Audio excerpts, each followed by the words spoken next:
Welcome, Gunrunner.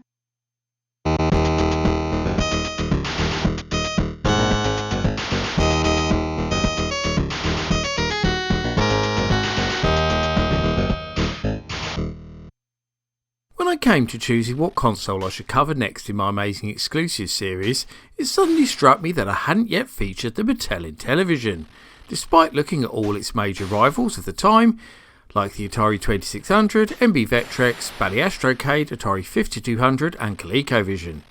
In fact, it's probably the most mainstream console of the 70s and 80s that I haven't yet looked at. But now I'm finally fixing that omission. Released in 1979, the Intellivision was of course the first big contender to the market-leading Atari video computer system, as it was then known, being backed by the might of toy company Mattel and featuring much more powerful hardware, including, believe it or not, a 16-bit CPU.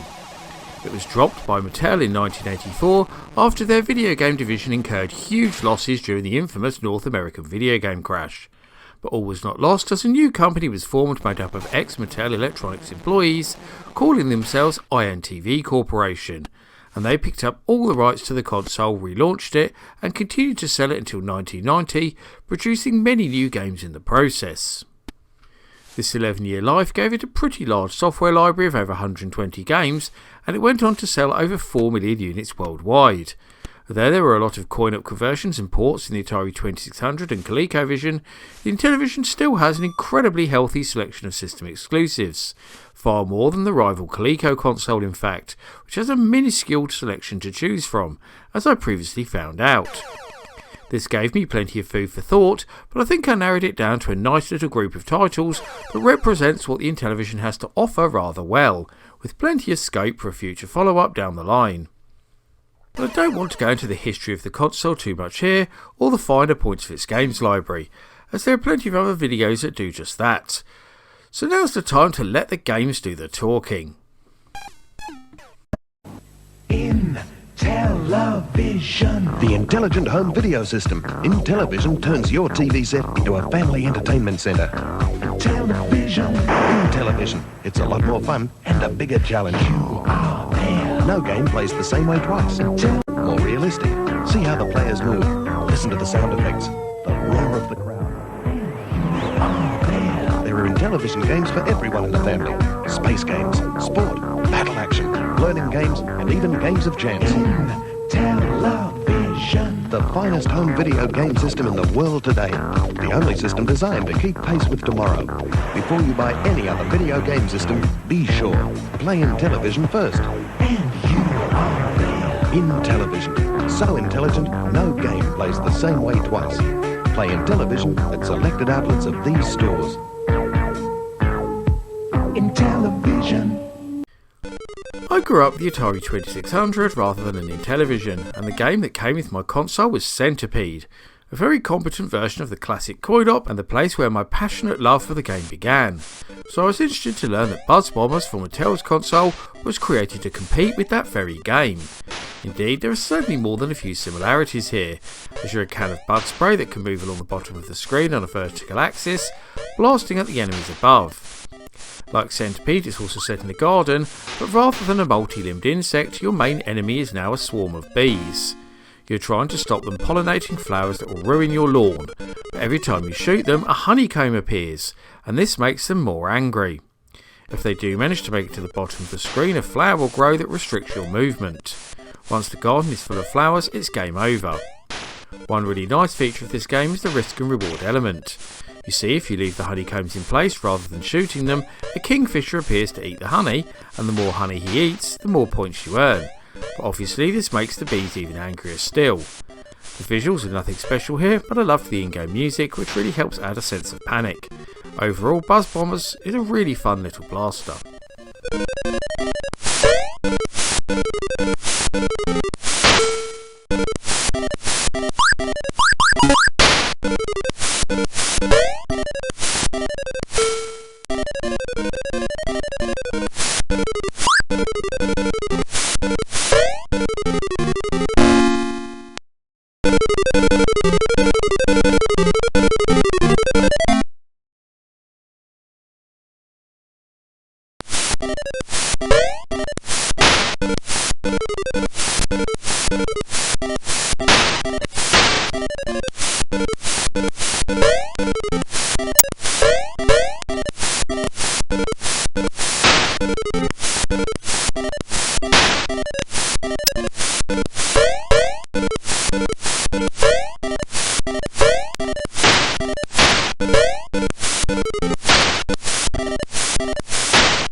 Designed specifically for the Intellivision by acclaimed third-party publishers in Magic, Beauty and the Beast isn't just inspired by the classic French novel that was later turned into not just one, but two separate Disney films.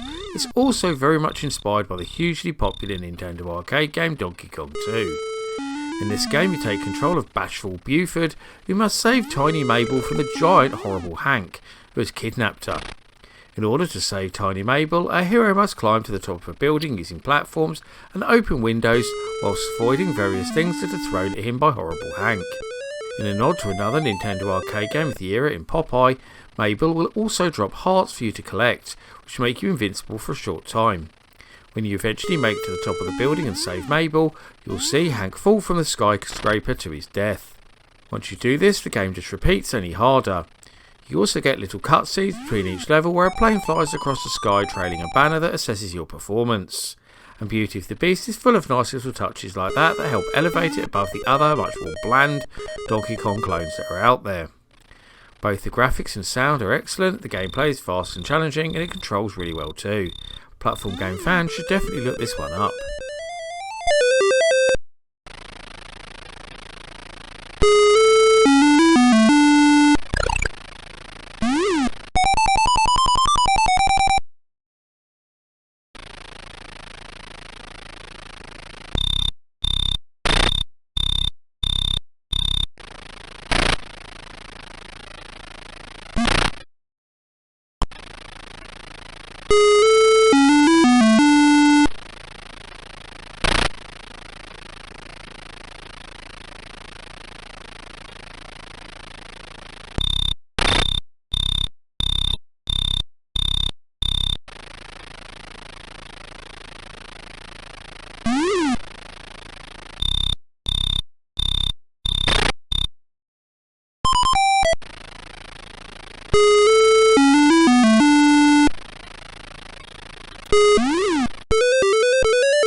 Now, if we're talking about Intellivision games with a cult-like status, then Shark certainly fits the bill.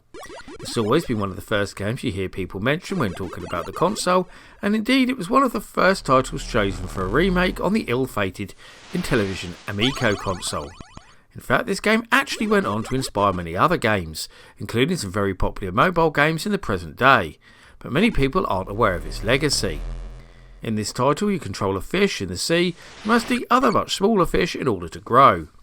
Once you get larger there are more fish you can eat, and you must try to keep on going until you reach the top of the food chain. But whilst growing larger makes you stronger, it also makes it harder to avoid the enemies who also share the same waters, including lobsters, jellyfish and of course the menacing shark. If you want to be brave and earn yourself some bonus points, you can also try to nibble the shark's tail before he turns around, adding an interesting risk and reward element. And as if all this wasn't fun enough already in single player mode, there's also a simultaneous 2-player mode, where you both compete to eat as many fish as you can and even eat each other. With its attractive graphics, great sound and compelling gameplay, it's easy to see what all the fuss is about. Shark very much deserves its reputation.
The Intellivision sure has a lot of great adventure games, an area where it very much showed its advancements over the rival Atari 2600, and here is another, one with a very interesting story behind it.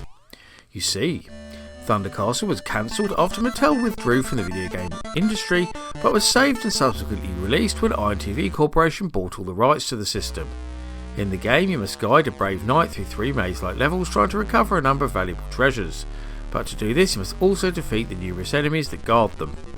These include fire-breathing dragons, evil wizards and frightening demons, but you cannot kill an enemy without becoming energised first, and to do this you must interact with other creatures such as bats, mice and skeletons. This effect only lasts for a short time, you have to move through the maze as efficiently as possible.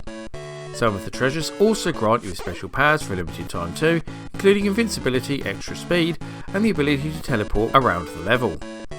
Various gates also open and close around each maze, so you need to watch out for these to gain precious shortcuts.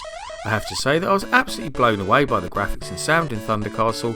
They have to be up there amongst the best on the system, and the gameplay isn't half bad here either.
Mattel Electronics presents B17 Bomber. By far the most famous game created for the IntelliVoice module, especially as it was often bundled with the device, B17 Bomber is about as close as you will get to a flight simulator on the Intellivision. Set in war-torn Europe, the objective of the game is to complete various missions by dropping bombs on the specified targets and make it out intact. These enemy installations include anti-aircraft guns, airports, factories and even naval vessels. You start off by loading up your plane with bombs and fuel before choosing your mission, which is a rather clever process in itself, as you do this from a map and have to fly to each location. Once you've reached your destination, you have to switch between 2 different viewpoints. The cockpit view is used for shooting down enemy aircraft, and the top-down view from the bomb bay is used to find your target and drop your payload. What is especially interesting about the gameplay here is that the IntelliVoice module is integral. A speech not only tells you when your target is within range, it also alerts you to attacks from enemy aircraft, so you can switch views. This means it's very difficult to play the game without it. The graphics are well presented, and the sound, as mentioned, genuinely adds to the experience. If you own an Intellivision with the voice add-on, then B17 Bomber is a game that becomes essential to your collection.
One of the very few Activision games that was designed specifically for the Intellivision rather than being a port of an existing Atari 2600 game, Wamper is also interesting for its box art, which is a clever parody of the famous Grant Wood painting American Gothic. The hero of this tale is a hard-working farmer by the name of Felton Pinkerton, Looking at the box, that definitely seems like the right name. Whose crops are under non-stop attack from pesky insects. Armed with a can of bug spray, you must fight them off and protect his growing corn. You see your crops on the left hand side of the screen as the bugs march in from the right. Felton can move up and down on a fixed axis to blast them away. Straight away, this game reminded me of a more modern mobile game sensation in Plants vs Zombies, and you have to wonder if this is where the original creator of that game got the idea. Once you have taken out all the advancing insects, you move on to the next level, which is the same, only harder. But should the creepy crawlies get past you, they will eat some of your corn, and if all of that gets gnawed away, then it's game over. Each of these insects also behaves differently, so you'll need to learn how each one moves around the screen. Wamper has attractive visuals, great sound and music, and the fast action gameplay will have you instantly hooked.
Be aware of a cancelled Intellivision game called Meteor that was dropped when Mattel realised it was just a bit too close to Atari's Asteroids and feared getting sued. Indeed, a prototype of the game is even hidden on the ROM to Astro Smash, which was the game it morphed into. But programmer Bill Fisher still wanted to make something more like Asteroids, so he returned to his prototype once more and it eventually became Spacehawk. So rather than controlling a ship, you were guiding a little man in a spacesuit drifting through space. Unlike Asteroids, the screen isn't fixed and actually scrolls in all directions, but the gameplay here is very much the same as you destroy all the things floating about in space around you. Like Asteroids, many of these take numerous hits to destroy, though they don't split like Atari's game. There is also a hyperspace function you can use to get out of trouble. But this hyperspace can also be triggered by entering a black hole too, and who knows where you'll end up. Colliding with ships or other space objects will cost you a life, so you need to keep blasting as you move. And speaking of moving, Spacehawk also has several control options, including the ability to turn inertia on or off. The graphics and sound are both fairly basic here, but they do the job well enough. Fans of Asteroids will really love this one.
And now we have our second Imagic game on this list, and another that is based on a very successful novel that was later turned into multiple different films. But rather than being a clone of another game, this one is a lot more original. In fact, it's very unique indeed, especially as it sees you playing as the bad guy, pretty much unheard of at this time. As you probably guessed by now, you get to play as the titular Count, as you move around a town at night hunting victims and draining their blood. You have to try and bite a set number of victims and then return to your coffin in the graveyard before the sun rises at 6 AM. As well as hapless people walking the streets, you will also see people looking out the windows of their houses, and if you knock on their doors, they will come out to see what's going on, allowing you to bite them. Because Dracula moves quite slowly, you can also turn into a bat to help get around quicker, but this drains your blood supply quicker, which you have to keep topped up. As Dracula, you are also chased by a wolf and a policeman. If the wolf bites you, or the latter manages to stake you, it slows you down. However, you can kill the copper by turning a human into a zombie, and then using the second controller to bite him with the undead walker. Turning into a bat helps you escape both, but will also see you attacked by vultures. This is an incredible game with superb graphics and both original and truly engrossing gameplay.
This late release for the Intellivision was also one of the very first games I played for the system, thanks to its inclusion on the wonderful Intellivision Lives compilation for the Nintendo DS, where I played it to death. But I never realised until recently that this game was originally supposed to use a special set of 3D glasses, which would have been pretty revolutionary at the time, but both the goggles and the game were cancelled by Mattel when they pulled out the video game market. Thankfully, the game was saved by INTV Corp and quickly modified to work without said glasses. In Hover Force, you jump into the seat of an armed attack helicopter trying to stop some terrorists from blowing up the fictional city of New Seaburg. The game uses a very clever top-down view as you move around the city trying to hunt down the enemy.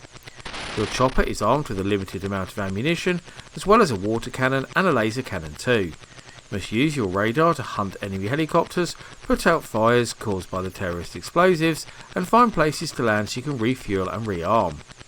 The terrorists will try to shoot your chopper down, and as you retain damage, it makes your metal cage harder to control until it eventually crashes. The 3D graphics in Hover Force are really impressive for the machine, and it controls really well too, making it one of my all-time favourite Intellivision games.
Now, I've been asked many times what my favourite Intellivision game is, and the answer's never really changed. Well, ever since I first played this game on the Intellivision Lives compilation, that is, and talked about it many moons ago on the brilliant Intellivisionaries podcast.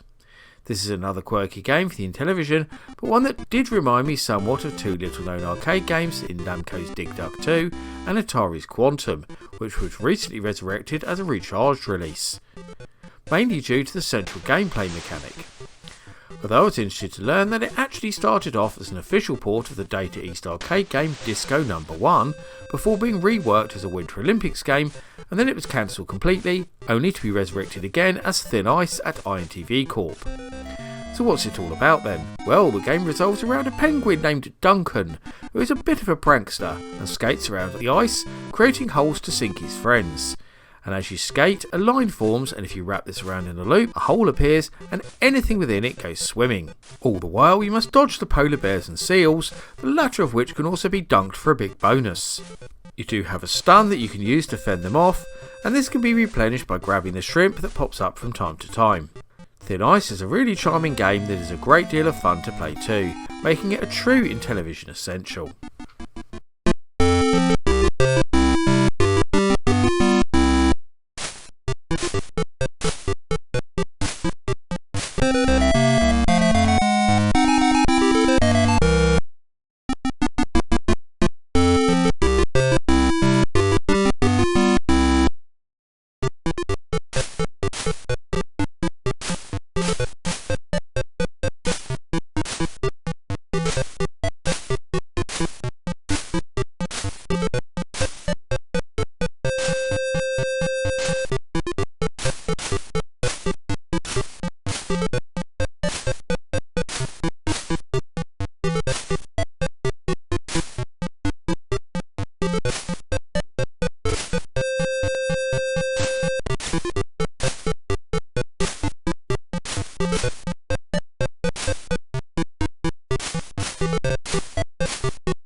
When it comes to space games, nobody compares to Atari. Excuse me, have you compared them to Intellivision? Intellivision? Sure, they've got great space games, like Intellivision Space Battle. I didn't know. And now there's Space Armada and the incredible Astro Smash.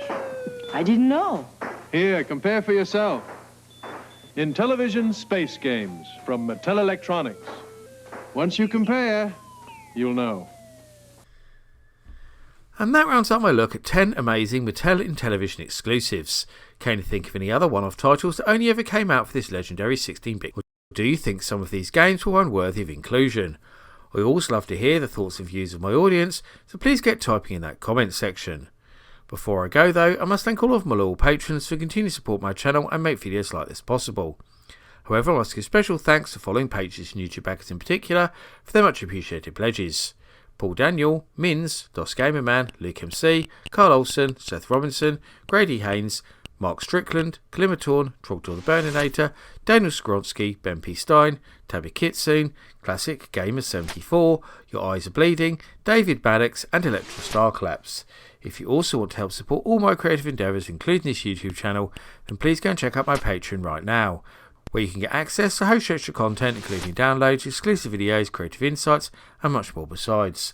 I've been the Laird, I thank you for watching and I'll see you all again for another video very soon.